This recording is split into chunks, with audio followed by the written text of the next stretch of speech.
Okay guys, korang dah tengok kan video klip tadi kan? Okay, dekat lift apartment, yang menipu ratusan ribuan netizen Indonesia dekat Twitter, dekat X, dekat TikTok. Okay, kalau korang tengok pada video klip tadi tu pun, okay, basically ada satu mamat botak yang badan dia tegap, bawa troli pasar raya yang penuh dengan beg plastik, yang penuh dengan bantal, muka santai je guys. Okay, muka santai, tengah tersenyum dan sebagainya. Dan ada orang lain masuk dekat dalam lift tu dan bertegur sapa dengan mamat ni. Mamat ni pun nampak tenang lah. Tenang, angguk kepala, lemparkan satu senyuman yang tersangat lebar, tersangat mesra. Siap ada orang kata pep talk, ada borak-borak sikit je kan. Dan mamat ni macam jiran yang baik, yang sebenarnya baru beberapa minit yang lepas dah jerut mati member sendiri, masukkan dekat dalam beg plastik, letakkan dekat dalam troli, ditimbun dengan orang kata sampah-sampah, bukan sampah, bantal-bantal plastik bag dan sebagainya. Dan mungkin jiran dia ingatkan dia nak pindah rumah ataupun nak buang sampah ke apa kan. Tapi sebenarnya benda-benda dekat dalam troli itu bukan sampah pun, mayat member. Mayat member bhai. Jadi hari ni aku nak sembang sikit pasal satu kes yang berlaku dekat Indonesia pada tahun 2022 kalau tak silap. Rudolf Tobing. Okay, Rudolf Tobing ni seorang yang bagi aku mental dia short sikit lah.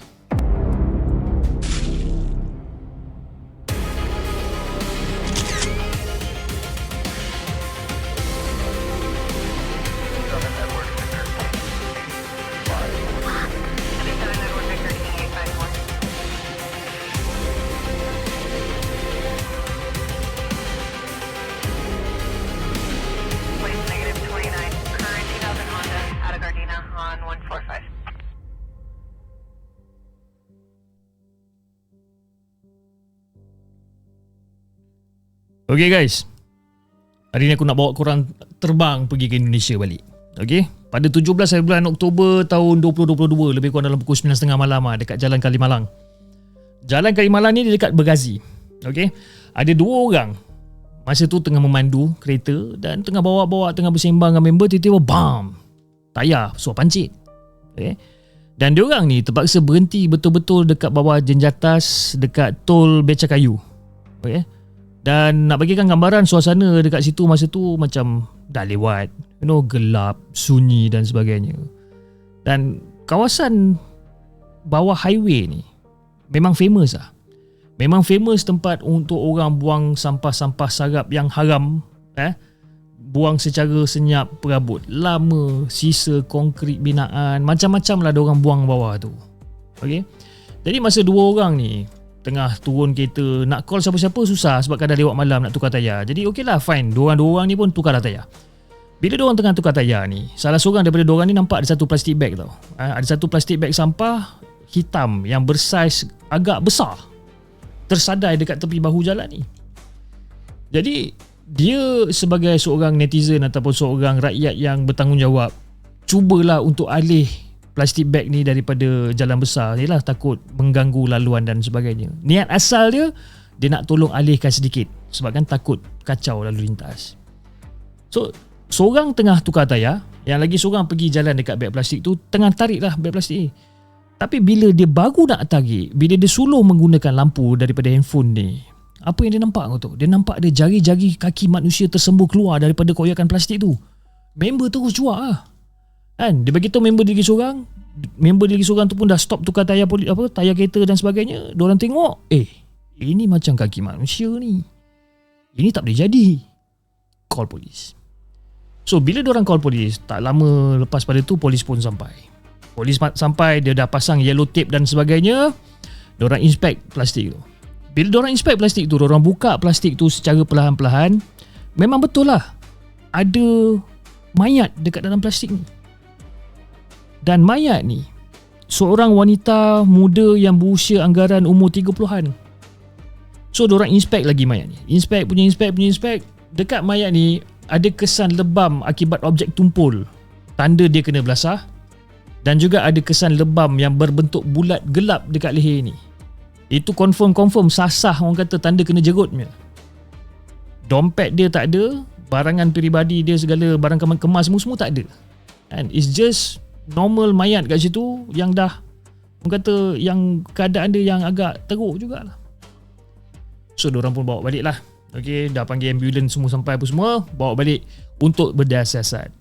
So bila diorang bedah siasat dan diorang terjumpa beberapa cap jari dan juga DNA ataupun DNA lah, dan identiti mangsa disahkan sebagai adik Yunia Rizabani atau lebih dikenali sebagai nama Icha. Dan daripada diorang dah buat siasatan dan sebagainya, daripada log panggilan telefon terakhir Icha ni, polis dapat satu nama. Okay, keluar nombor telefon tu, diorang track nombor telefon tu dan sebagainya, keluar satu nama, dan nombor telefon tu diregister atas nama Christian Rudolph Tobing. Jadi bila dah keluar nama Christian Rudolph Tobing ni, diorang cari, diorang korek dan sebagainya, dan akhirnya diorang dapat tangkap Rudolph ni. Okay, jadi satu Indonesia dah tahu pasal benda ni, dan satu Indonesia ni memang agak terkejut. Disebabkan apa tau? Latar belakang Mamat ni ataupun Rudolph ni langsung tak padan dengan profil pembunuh upahan ataupun penjenayah yang tegar. Langsung tak padan. Sebab apa tau? Rudolph ni dia bukanlah orang kata macam, orang kata budak-budak nakal ke, orang jahat ke ataupun gangster ke, bukan. Dia ni adalah seorang paderi muda yang ditauliahkan dekat sebuah gereja dekat Bogor. Dan dia ni ada satu, orang kata, professional job lah. Maksudnya dia bekerja sebagai seorang pakar terapi kepada kanak-kanak autism dan juga kanak-kanak yang memerlukan bantuan khas. Okay? Jadi kau bayangkan orang yang hari-hari layan budak-budak syurga ni dengan penuh kelembutan, cakap pun lemah lembut, penyabar dan sebagainya, rupa-rupanya dia adalah setan yang tengah tidur dekat dalam hati dia ni. Ada setan yang tengah tidur dekat dalam hati dia. Kau bayangkan. Just imagine, jiran kita sebagai contoh, jiran kita. Kita tahu jiran kita ni balik on time, layan anak bini semua bagus, layan anak-anak engkau semua bagus dan sebagainya, baik dan sebagainya. End up orang tu sebenarnya ada something wrong. Kau bayangkan. So the whole Indonesia masa tu macam agak terkejut dengan benda ni. So now aku nak ceritakan sedikit berkenaan dengan latar belakang Rudolph ni lah. Okay, keluarga dia ni senang cerita kita panggil dia macam perfect family lah. Rudolph ni datangnya daripada keluarga kelas atasan. Orang senang ni. Luaran nampak alim, kaya, bahagia. Memang jenis yang tak pernah ada masalah duit lah. Kau minta duit dapat, kau minta duit dapat. Tapi sejak daripada kecil, Rudolph ni, macam mana cakap dia hidup dalam keadaan ketakutan. Sebabkan mak ayah dia ni jenis yang kaki pukul. Mak ayah dia ni jenis yang kaki, orang kata, panas baran punya. Kau silap cakap sikit memang confirm kau kena lempang, kau kena tali pinggang dan sebagainya. Memang kena belasah teruk lah budak ni. Okay? Tapi disebabkan benda-benda macam ni, Rudolph dia tak tahu nak mempertahankan diri dia macam mana, kan? Jadi disebabkan nak elakkan diri daripada kena pukul, walaupun dia dah buat salah, dia kena pukul dan sebagainya, untuk dia elakkan diri daripada dia dipukul secara berterusan ni, Rudolph ni belajar satu teknik mempertahankan diri yang agak salah bagi aku lah. Apa benda teknik ni? Dia telan, dia simpan semua emosi negatif dan juga amarah dia ni demi menjaga keamanan dekat dalam rumah tu. Sebab apa? Kalau dia melawan, kena lagi teruk, lagi bergaduh, gitu gini. So aku kena belasah, okey, aku telan, aku simpan. Ya, salah aku simpan. So psikologi dia dah rosak. Jadi dia ni membesar menjadi seorang dewasa yang langsung tak tahu cara nak lepaskan amarah dia dengan cara yang betul. Okay? Dan amarah tu mereput dekat dalam hati dia, dekat dalam diri dia selama puluhan tahun, guys. Dia seolah-olah macam satu time bomb lah. Kan kita selalu dengar orang yang pendiam ni jangan bawa main. Orang yang pendiam ni satu hari dia akan meletup. Dan bila dia meletup, tak ada siapa boleh halang. So ini yang terjadi dekat si Rudolph ni. Okay. Jadi aku nak bawa korang balik ke tahun 2015. Okay, Rudolph ni, dia ni ada kawan tau. Dia ada buat satu projek bisnes dengan kawan baik dia sendiri yang bernama Hardiman. Okay. Hardiman ni memang baik. Orang kata best friend for life lah orang kata. And dia ada beberapa orang kawan baik. Okay. Satu Shinta, Hardiman dan juga Icha, mangsa ni lah. Okay. Diorang bertiga ni berkawan dengan baik dan dia ada buat satu bisnes dengan Hardiman. Bisnes apa aku tak pasti. Tapi masa bisnes tu tengah berjalan, after beberapa bulan macam tu ataupun beberapa tahun macam tu, bisnes dia tu mengalami satu masalah dan terus lingkup bisnes tu. Jadi Rudolf ni pula bila tahu bisnes tu lingkup, dia tak boleh terima kenyataan tau. Sebab kenapa? Dia buat bisnes dengan best friend dia sendiri ni. Dan dia tak boleh terima kenyataan yang bisnes tu lingkup dan dia menyalahkan best friend dia ni dan dia meletakkan 100% blame dekat Hardiman. Dan dia orang putus kawan. Bergaduh ni, bergaduh mulut, putus kawan. Tapi macam biasa lah. Walaupun diorang bergaduh mulut dan sebagainya, tapi habit dia suka simpan perasaan tu.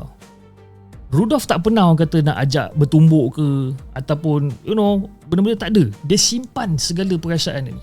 Walaupun dalam hati dia tengah marah, bengang dan sebagainya. Dia simpan.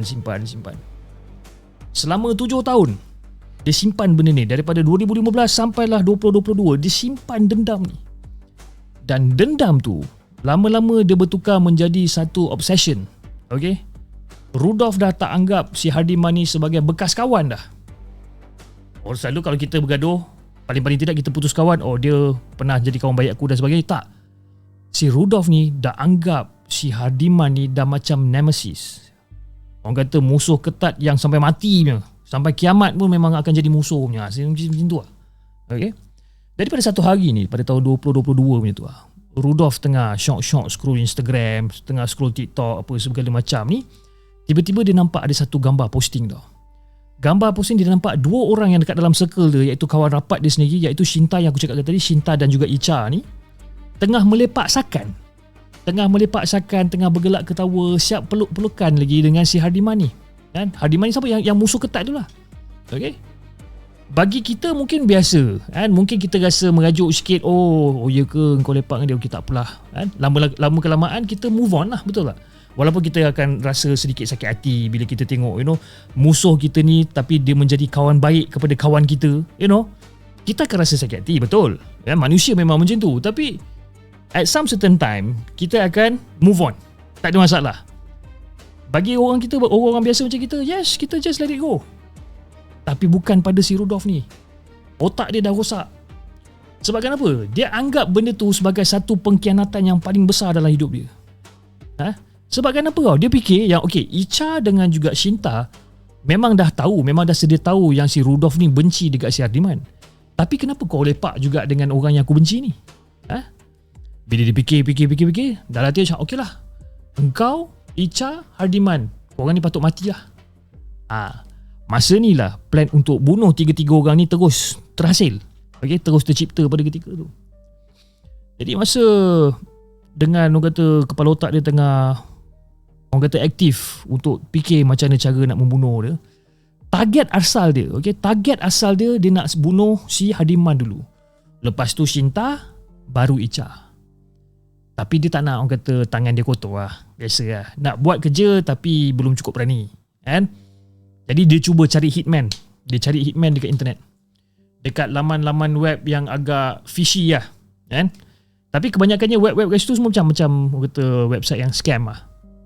Cari harga tak apa-apa semua, dia rasa macam scam, kan? Nampak website tu macam mencurigakan. Tapi bila dia jumpa satu agensi pembunuh upahan yang betul, tanda harga ataupun upah yang diminta tu terlampau mahal dan juga keras. Benda tu dah orang kata luar daripada kemampuan poket dia. Jadi dia kata macam, daripada aku bayar mahal-mahal, baik aku buat sendiri. Sebab dia bukannya ada duit sangat pun. Jadi dia ambil keputusan gila, dia nak buat sendiri, DIY punya. Jadi si Rudolf ni buatlah satu orang kata persiapan yang sangat teliti, sangat orang kata methodical. Dia pusing satu Jakarta. Dia pusing satu Jakarta, cari dekat internet. Kadang-kadang dia walk in sana, dia walk in sini untuk cari apartmen sewaan yang paling kurang pemantauan CCTV, ataupun cari satu hotel ke motel yang kurang CCTV, ataupun paling-paling tidak CCTV yang tersorok lah. Cari, jumpa a few apartment, jumpa a few places, tapi tempat-tempat tu dah fully book dan sebagainya. Tapi dia tak give up, guys. Dia tak give up. Akhirnya dia pusing dan dia pilih satu apartmen yang bernama apartmen Green Pramuka City yang terletaknya di Jakarta Pusat. Dia book apartmen tu. Lepas tu dia Google pula cara-cara nak bunuh orang dekat dalam bilik tanpa buat jiran sebelah dengar bunyi bising ataupun jeritan. Dia Google benda-benda ni. And then dia Google bahan-bahan apa yang diperlukan. Lepas dia dah dapat, dia pun pergilah dekat hardware. Dia pergi kat hardware ataupun dia pergi kat kedai. Dia beli satu pack plastik cable tie. Tapi cable tie yang tebal lah kan? Cable tie yang tebal. Bukan yang nipis, yang tebal. Tapi plot susunan mangsa ni pula now dah terbalik. Sebabkan apa? Kan mula-mula dia dah target dia nak attack si Hardiman dulu. Lepas pada Hardiman dia nak attack si Shinta dan baru Icha. Masa dia dah ready nak gerak ni, dia baru dapat tahu yang si Hardiman, iaitu target utama dia ni, tengah ada dekat Bali. Si Shinta pula tengah ada dekat Semarang. Jadi musuh dia dua-dua ni tak ada dekat dalam bandar pada ketika tu. Yang tinggal dekat Jakarta pada ketika tu adalah Icha. Dan Icha adalah mangsa yang paling mudah sebab dia seorang je yang orang kata macam lurus bendul, yang terlampau percayakan Rudolf sebabkan kerja-kerja padri dia dan sebagainya. Kan? Lah, Rudolf ni dia buat gambaran dia macam seorang yang baik lah. Jadi susunan mangsa dah bertukar. Daripada Hardi dulu, Shinta yang kedua dan Icha yang seterusnya. Sekarang Icha yang kena hadap dulu. Okay? Dia dah tukar.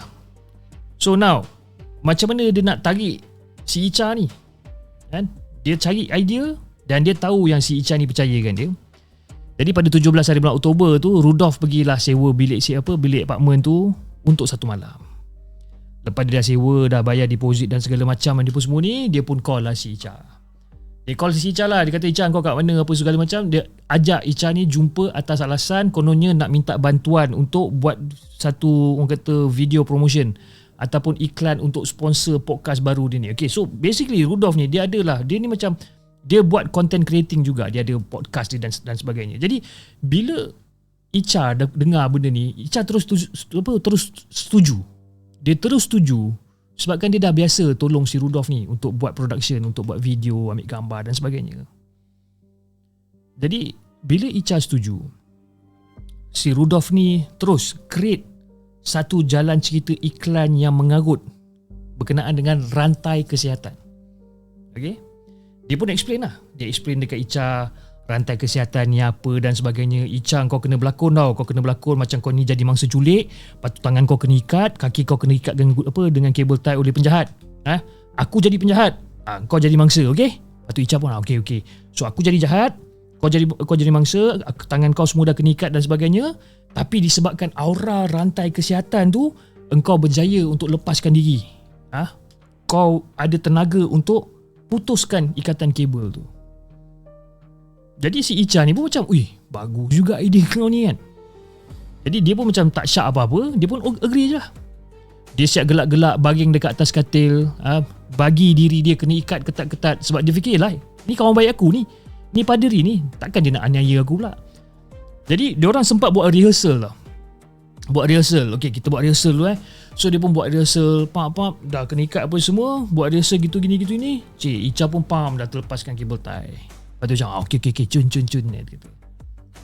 Round 2 Icha pun macam okay lah, dengan rela hatinya bagi kena tangan kena ikat, kaki kena ikat dan sebagainya. Now, sebaik saja round 2 ni, bila kabel tie tu dah dikunci ataupun diikat dengan ketat dekat pergelangan tangan dan juga kaki Icha sampai langsung tak boleh bergerak, muka Rudolf ni terus tukar. Dia punya mimik muka ni terus tukar. Watak padri yang alim terus hilang. Jadi si Icha dah mula perasan lah, ni macam ada benda yang tak kena kan.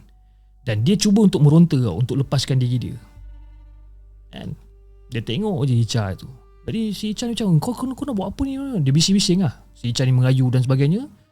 Si Rudolf ni tanpa belas kesian, dia terus hayun tangan lempang muka Icha.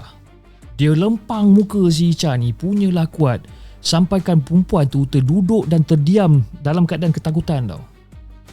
Jadi bila budak perempuan ni dah duduk, dah diam, si Rudolf ni apa lagi? Dia hambur segala caci makian, jeritan dendam lama yang dia simpan selama 7 tahun pasal isu Hardiman, dan juga betapa dia rasa dikhianati oleh grup kawan-kawan sendiri. Dia kata kau ni sial lah, kau gini, macam-macam cerita lah, macam-macam benda lah yang dia cakap. Kan?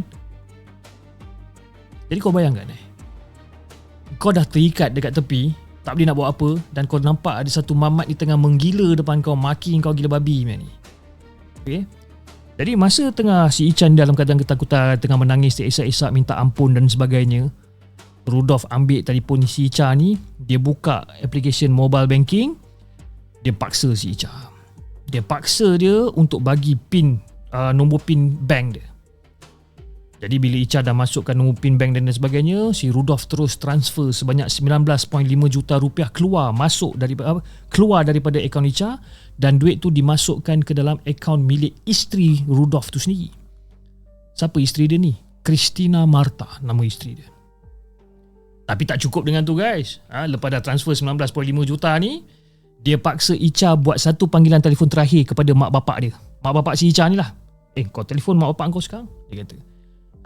Kau telefon mak bapak kau sekarang, kau minta mak bapak kau transfer lagi 10 juta rupiah untuk masukkan dekat dalam akaun kau, dan kau bagi alasan emergency. Kau buat sekarang. Jadi si Icha dalam keadaan takut ni, dia buat lah. Dia buat benda ni, dia call parents dia untuk masukkan lagi 10 juta. Tapi mak bapak Icha ni macam yelah, tak tahu apa-apa pasal apa benda ni semua. Mak dia pun macam yelah, transfer je lah, tanpa disedari bahawa anak perempuan diorang ni tengah bertarung nyawa dekat dalam bilik apartmen tu. Jadi mak bapak ni pun transfer lah lagi 10 juta. Kan? Jadi lepas dah dapat semua duit tu, Rudolf tampal mulut si Icha ni dengan satu kain. Dia letak satu kain dekat mulut, dia tampal dengan pelekat hitam ataupun duct tape warna hitam. Dan pada ketika tu, si Rudolf ni dia macam masih ada perasaan teragak-agak. Dia keluar daripada bilik tidur tu, dia pergi duduk kat ruang tamu, dekat sofa ruang tamu. Dia pasang TV, dia duduk tersandar je dekat sofa tu. Lebih kurang 40 minit juga dia tersandar kat situ. Kenapa dia tersandar kat situ? Sebab pada ketika tu dia tengah fikir sama ada betul ke aku nak bunuh Icha ni, ataupun boleh aku lepaskan dia ni. Kan? Lepas dah settle 40 minit, dia masuk balik dalam bilik tu. Dia masuk balik dekat dalam bilik tu, dia buka duct tape. Dia buka duct tape mulut Icha, dan dia tanya soalan terakhir dekat Icha. Aku nak tanya kau ni. Kalau aku lepaskan kau sekarang, kau akan menjerit tak? Kau akan laporkan benda ni dekat polis tak? Dan pada ketika tu, si Icha macam dia macam geleng kepala lah. Geleng kepala, menangis, janji demi Tuhan takkan report polis dan sebagainya. Tapi ego dan juga rasa paranoid si Rudolf ni lagi tinggi. Jadi dia pun duk fikir, ini kalau aku lepaskan dia ni, kalau perempuan ni menipu ni, besok confirm aku masuk penjara ni. Dia cakap itu. Jadi bila dia dah fikir benda-benda yang ada kemungkinan dia akan kantoi, si Rudolf ni terus tolak badan Icha dekat atas katil, dan dia naik dekat atas badan mangsa. Dia dah tolak ni. Kau bayangkan tangan dengan kaki dia kena ikat. Terbaring atas katil. Dah terbaring atas katil, dia naik dekat atas badan mangsa. Tak ada cerita banyak. Dia jerut leher mangsa. Dia jerut leher dia gunakan dua belah tangan dia sendiri tanpa henti guys. Kau bayangkan, budak tu tak boleh buat apa. Si Icha ni tak boleh buat apa. Tangan kaki kena ikat. Meronta-ronta dia sampai sesak nafas. Sampailah badan si Icha ni terus longlai, terus berhenti bernafas. Si Rudolf ni pula, bila dah Icha tu dah berhenti meronta ni, dia sempat letak jari dekat bawah hidung ni. Nak double check, nak confirmkan yang si Icha ni memang betul-betul dah kiong lah. Memang dah betul-betul mati lah. Lepas dah confirmkan, baru dia puas hati. Okay? So now, lepas dia dah settle benda-benda ni semua, dia pergi cari dekat dalam rumah tu. Dia ambil satu beg plastik hitam yang agak besar, yang dia letakkan dekat tepi pintu. Masa tu dia kan dia pergi beli barang-barang dekat hardware ataupun dekat kedai untuk beli kabel tie dan sebagainya kan. Dia ada beli satu beg plastik hitam besar. Dia letak, dia ambil plastik beg hitam besar ni, dia sumbat mayat Icha dekat dalam tu guys, dalam posisi yang berlipat. Dia dah sumbat. Dia dah seal sekeliling plastik tu dengan duct tape hitam. Lepas tu dia letak plastik tu kat tepi. Dia selongkar semua beg Icha, dia rembat barang-barang berharga yang boleh dijual balik. Dia rembat apa? Laptop, telefon, ATM card, wang tunai, barangan kemas, semua dia ambil. Lepas dia dah ambil semua ni, dia angkut beg hitam yang berisi mayat tu, dia masukkan dekat dalam troli apartmen yang dia kebas. Okay? Dia masukkan dekat situ, dia susunkan bantal-bantal dekat atas plastik beg hitam tu untuk kaburkan pandangan orang. Jadi pada 7.25 malam, dia tolak troli tu masuk lift. Dan masa itulah rakaman CCTV viral tu tercipta. Wajah dia memang orang kata kalau kau tengok, oi, ini manusia ke apa ni? Dia dah lepas bunuh orang, dia boleh kata tersenyum riang, macam orang baru menang loteri. Gila weh. Macam mana seseorang yang baru tamatkan nyawa orang lain, tapi dia macam tak ada apa-apa, macam tahu macam tak ada hati perut senang cerita kan. So bila kes ni kantoi, pakar psikologi forensik ada buat ujian mental dekat si Rudolf ni, dan keputusan dia bukan gila, dia bukan psikopat. Dia bukan psikopat, dia bukan sosiopath, bukan. Otak dia waras sewaras-warasnya guys. Tapi kenapa dia senyum? Senyum tu, doktor pakar psikiatrik ni sahkan itu adalah istilah the smile of relief ataupun senyuman rasa lega. Bagi diri Rudolf, saat mayat tu dah ada dekat dalam plastik, segala bebanan rasa marah, dendam dan juga tekanan yang dia simpan lama daripada zaman kanak-kanak dia dulu, akhirnya berjaya dilepaskan keluar dengan jayanya. Dia rasa puas sebab misi dia selesai. Kau bayangkan, gila babi tak? Now guys, dekat sini bahagian penting yang polis gunakan untuk perangkap Rudolf dalam masa 24 jam, kurang daripada 24 jam. Masa polis tengah semak CCTV apartmen Green Pramuka City ni, diorang nampak catatan log Rudolf masuk bilik sewaan bawa Icha tu pada waktu siang, tapi dia keluar pada waktu malam. Tapi masa dia keluar, Icha tak ada. Yang ada cuma Rudolf tolak troli bantal dengan senyuman misteri tu. Okay? And then polis pula buat semakan pantas pada akaun bank Icha, dan mereka kesan ada transaksi pemindahan wang yang mencurigakan pada pukul 6 petang. Dan Rudolf pergi ke ATM bank Mandiri dekat Jati Makmur untuk transfer baki duit Icha sebanyak 11.2 juta masuk dekat akaun peribadi dia sendiri. Dan lokasi ATM tu basically bagi tahu dekat mana koordinat suspek tu berada sekarang. Jadi bila ada operasi serbuan, diorang buat satu umpan dekat kedai pajak. Polis dapat tahu yang Rudolf tengah bergerak menuju ke sebuah kedai pajak gadai dekat daerah Jatiwaringin, dekat Pondok Gede. Lebih kurang dalam pukul 9.30 pagi. Tak sampai sehari lepas mayat tu jumpa, sepasukan polis terus buat satu serbuan mengejut dan gari Rudolf dekat dalam kedai masa dia tengah sibuk tawar-menawar nak gadai laptop kepunyaan arwah si Icha ni. Boleh tahan juga polis Indonesia ni, cepat buat kerja. Kan? So, masa dia kena gari, polis tanya juga kan? Kenapa dia terhege-hege nak duit gadai laptop, nak rembat duit bank Icha dan sebagainya. Jawapan Rudolf ni buat polis giling kepala. Duit rompakan ataupun hasil rompakan yang dirompak daripada arwah Icha tu sebenarnya dia nak gunakan sebagai sebagai modal pendahuluan ataupun deposit untuk pergi upah hitman profesional untuk memburu dan juga membunuh Hadiman dan juga Shinta pula selepas pada tu. Dan Icha ni dijadikan sebagai orang kata scapegoat kambing hitam untuk plan pembunuhan dia yang seterusnya. Sebenarnya Icha ni dia tak ada sangat dekat dalam equation untuk dia membunuh, sebab Icha terletak nombor 3 kan. Yang paling dia nak bunuh si Hadiman dengan si Shinta ni.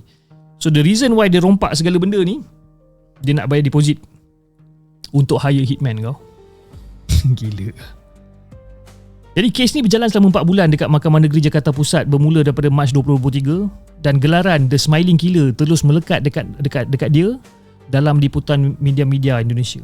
Semua orang panggil dia sebagai The Smiling Killer. Jadi pihak pendakwaan menuntut hukuman mati sebab ada unsur rancangan awal yang sangat-sangat kejam. So basically benda ni orang cakap is a premeditated murder. Memang dah ada plan awal. Jadi pada 13 bulan Julai 2023, hakim ketua, iaitu ketua hakim nama dia Adeng Abdul Qahar, menjatuhkan hukuman kepada si Rudolf ni 20 tahun je penjara. 20 tahun je. Kenapa tak kena hukum mati? Jadi hakim pun ada sebut juga sebabkan kata ada faktor peringanan kan. Rudolf ni sebabkan apa? Dia tak ada rekod jenayah lampau sebelum ni. Dia ada tanggungan anak, dia ada isteri dan dia mengaku bersalah secara jujur. Dia tak ada putar-putar balik cerita. Dan dia tunjuk perangai dia yang sangat sopan dan juga tertib sepanjang duduk dekat dalam Dewan Mahkamah. That's the reason why hakim tak jatuhkan hukuman mati tapi bagi dia 20 tahun je. Jadi abang kandung arwah Icha iaitu Destiawan menangis hancur kekecewaan dekat luar mahkamah. Dan dia bagi tahu dekat media, dia bagi tahu kat semua orang yang sepatutnya pembunuh tu kena mati lah. Kena mati digantung sebabkan nyawa adik dia dah tak boleh nak diganti dengan angka 20 tahun ni. Betul juga cakap dia kan. Adil ke benda ni? Masa hakim selesai bacakan angka 20 tahun penjara, kamera wartawan sempat tangkap reaksi muka Rudolf Tobing pada ketika tu. Dia langsung tak menangis, dia langsung tak sedih. Tapi sebaliknya dia pamerkan dengan secebis senyuman sinis yang misteri. Senyuman yang sama sebiji macam senyumannya dekat dalam lift apartment tu. Psycho kan. Pengajaran dia dekat sini guys. Penderaan zaman kanak-kanak kalau tak dirawat daripada awal, benda tu boleh suburkan monster dekat dalam diri manusia yang paling alim sekalipun. Kita, ingatan pada diri saya dan juga pada anda semua, kita ada anak-anak kecil. Okay? Kita jagalah mereka sebaik yang mungkin. Okay? Sebaik yang mungkin. Kalau diorang rasa marah, diorang rasa, let them express benda ni. Jangan bagi diorang simpan. By the end of the day, meletup macam bom. Aku rasa itu saja untuk hari ni guys. Jangan lupa telur-telur sekalian untuk like, share dan subscribe channel Rotten Eggs Podcast. Stay safe dan stay paranoid jugalah. Okay. Assalamualaikum. Bye bye.